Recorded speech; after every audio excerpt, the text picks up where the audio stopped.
Surat crime બ્રાન્ચને મળેલી બાતમીના આધારે પોલીસે અમરોલીના ન્યૂ કોસાડ રોડ વિસ્તારમાંથી જિગ્નેશ ઉર્ફે જીગો ધીરજલાલ વઘાડિયા નામના આરોપીને ઝડપી પાડ્યો છે.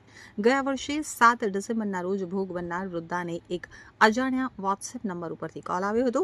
કોલ કરનારે પોતાને ટ્રાઈના અધિકારી તરીકે ઓળખાવી વૃદ્ધાના ફોન નંબર ઉપર ગેરકાયદેસર પ્રવૃત્તિ થતી હોવાનું જણાવી ડરાવ્યા હતા.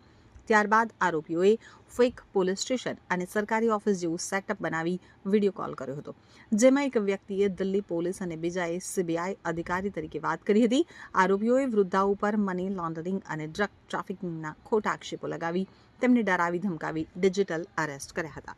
આરોપીઓએ આરબીઆઈ દ્વારા બેંક ખાતાની ચકાસણી કરવાના બહાને વૃદ્ધાને વિશ્વાસમાં લીધા હતા અને 2 દિવસમાં પૈસા પરત કરી દેવાની ખાતરી આપી હતી.